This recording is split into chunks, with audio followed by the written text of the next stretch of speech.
బంగారం బ్యాంకులు ఇతర ప్రైవేటు సంస్థల్లో ఉన్న విడిపించి కొనబడును. కొమ్మూరి గోల్డ్ ఆంధ్ర మరియు తెలంగాణ. నమస్తే, వెల్కమ్ టు మనం టీవీ. ప్రస్తుతం మనతో పాటు ఉన్నారు sun spiritual society founder Vikramaditya గారు. సార్తో మాట్లాడి హెల్త్లో మనకున్న డౌట్స్ కానీ మంచి మంచి టిప్స్ కానీ ఈరోజు సార్ని అడిగి తెలుసుకుందాం. హలో సార్, నమస్తే. సూర్యోస్మితల్లి సార్, షుగర్ వ్యాధి సో చాలా పెద్ద ప్రాబ్లం అయిపోయింది సార్ ఇది. సో ఇంట్లో ప్రతి ఒక్క పేషెంట్ చూస్తున్నాం షుగర్ వ్యాధి. అయితే ఏ ఏజ్ నుంచి స్టార్ట్ అవుతుంది అంటారు సార్? దీన్ని మనం ఎలా తగ్గించుకోవాలి? ఇంట్లో చిట్కాలు కానీ అది ఎలా ఉన్నాయంటారు? వెజిటేబుల్ థెరపీ ద్వారా ఎలా తగ్గించుకోవాలి? షుగర్ వ్యాధి అంటే భారతదేశ జనాభా 140 కోట్లు 148 కోట్లు ఉంది. దీని గురించి ఒక యుద్ధం చేశారు ఒక పెద్ద ఆయన, వాగ్భటుడి శిష్యులు రాజీవ్ దీక్షిత్ గారని. భారతదేశాన్ని షుగర్ రహిత దేశంగా చెయ్యాలని సంకల్పించుకున్నారు. మన దురదృష్టం 2007లో ఆయన ఒక యాక్సిడెంట్కి గురై చనిపోవడం జరిగింది, మరణించడం జరిగింది.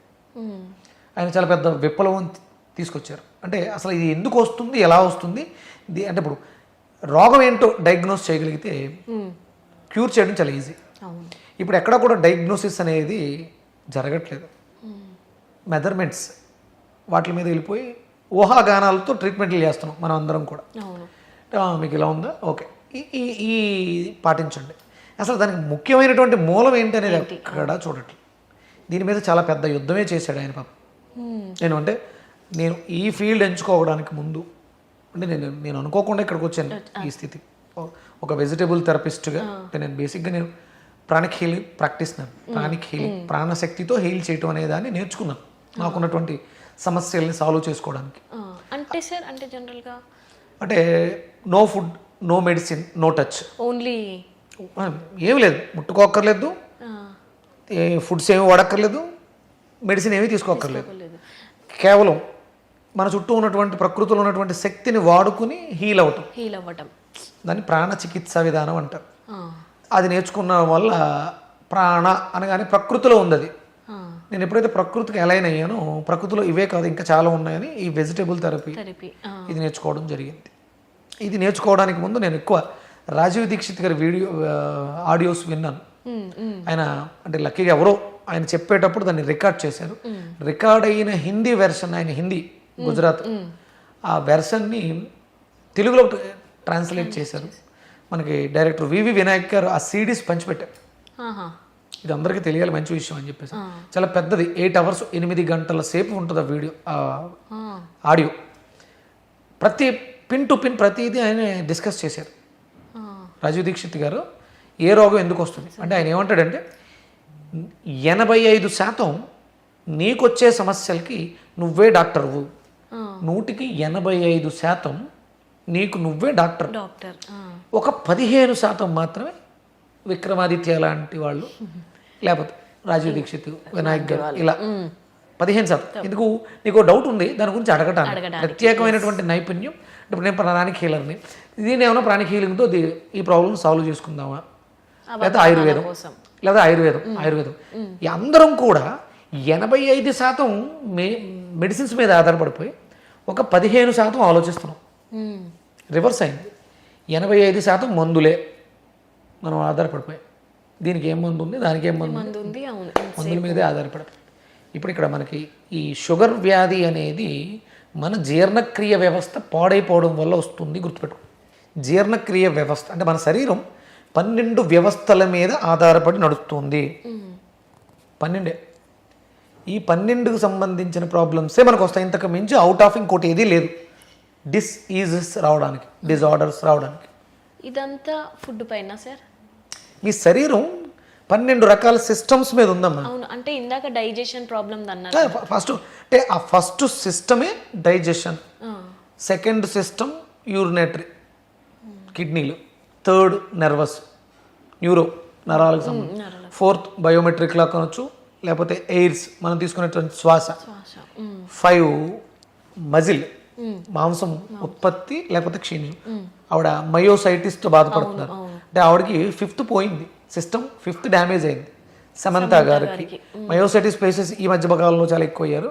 వీళ్ళకి ప్రధానమైనటువంటి ఏంటంటే మజిల్ వీక్నెస్, కండరాలు క్షీణించిపోతున్నాయి. 6th చర్మ వ్యవస్థ, skin related, eye related problems. 7th respiratory, ఊపిరితిత్తులు. Eighth lymphatic, lymph nodes, cancer cells, lymphatic system. Ninth bone, మన system, muscular system. 10th hormonal imbalance, hormones. 11th exocrine glands, మనం తీసుకునే పదార్థంలో ఉండేటువంటి క్వాలిటీస్ ఏంటి, ఇది మనం దేన్ని తీసుకోవాలి, దేన్ని ఎలిమినేట్ చేయాలనేది ఇక్కడ నోట్లో జరుగుతుంది ఆ వ్యవస్థ. వీటిలన్నిటిని సర్క్యులేటరీ సిస్టమ్ ద్వారా పంప్ చేయటం. సర్క్యులేటరీ సిస్టమ్ మీద ఆధారపడే ఆర్గాన్ ఏంటి? హార్ట్. అంటే గుండె నొప్పి వస్తుందంటే ఈ సిస్టమ్ పోయింది.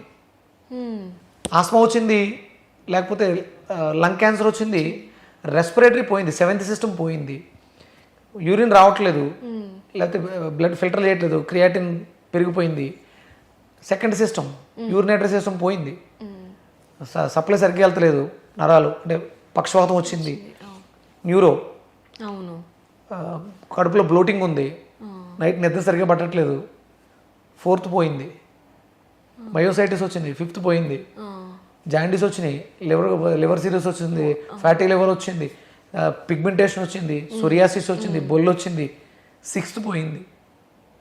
ఇలా ఈ 12 మళ్ళీ డైజెషన్ సిస్టమ్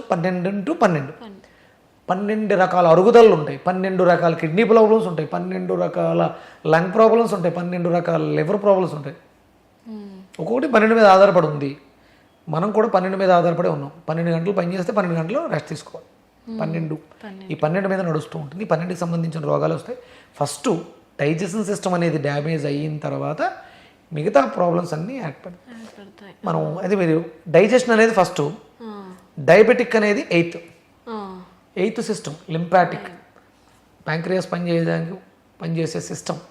ఇవి రెండు అంటే మనం జ్యోతిష్ శాస్త్రాన్ని కూడా అన్వయించుకుంటాం ఇక్కడ. దీనికి కారకుడు డైజెషన్ సిస్టమ్కి కారకుడు అగ్ని, కుజుడే. షుగర్కి కూడా కారకుడు కుజుడే. వీళ్ళిద్దరి సమన్వయం లోపించడం వల్ల షుగర్ వ్యాధి విజృంభిస్తుంది.